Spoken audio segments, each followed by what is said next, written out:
Hello students, now we discuss the topic rDNA technology या recombinant DNA technology. Students, this is the recent method of crop improvement to introduce desired gene directly into the nucleus of plant cell and growing plant from the cell by tissue culture.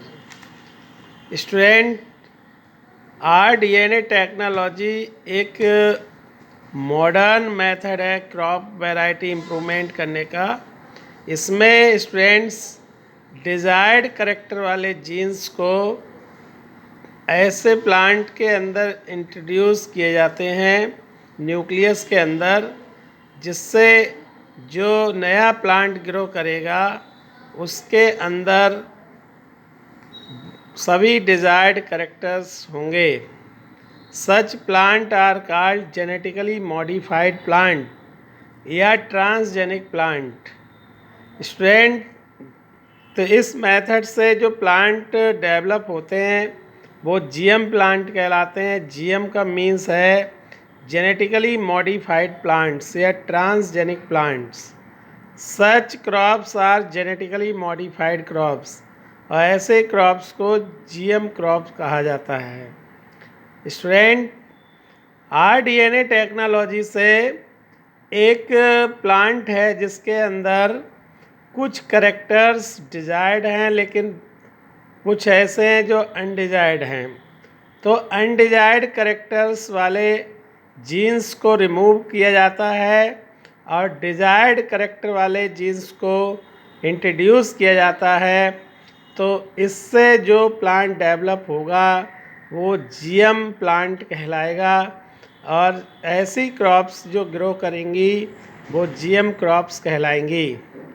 ये biotechnology का एक method है students. और इसी से आज के समय में जो वेजिटेबल्स वाले या बहुत से ऐसी क्रॉप्स हैं जिनके प्लांट्स को rDNA टेक्नोलॉजी से डेवलप किया जा रहा है। स्टूडेंट्स, नेक्स्ट मेथड है mutation breeding. Chemical students, mutation का मीन्स होता है sudden change in genetic composition of a plant. तो म्यूटाजेंस की वजह से स्टूडेंट्स प्लांट के अंदर सडन जीन्स में चेंज किया जाता है जिससे उसके करेक्टर्स चेंज होते हैं और डिजायर्ड करेक्टर्स डेवलप होते हैं। तो स्टूडेंट, तो केमिकल म्यूटाजन जैसे ईएमएस है इथाइल मीथेन सल्फोनेट, डीएमएस है डाई मिथाइल सल्फोनेट, और कुछ रेडिएशन है ट्रांसस्पून्स हैं। ये केमिकल म्यूटाजेंस हैं जिनका यूज़ प्लांट के अंदर जीन्स को चेंज करने में किया जाता है और डिजायर्ड करेक्टर वाले जीन्स को स्टूडेंट्स डिजायर करेक्टर्स वाले म्यूटेंट प्लांट जनरेट किए जाते हैं।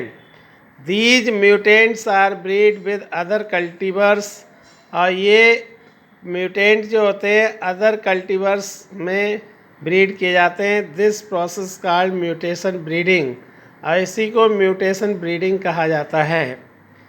Student, triple dwarf Mexican mutant variety of wheat was develop by Norman E Borlaug.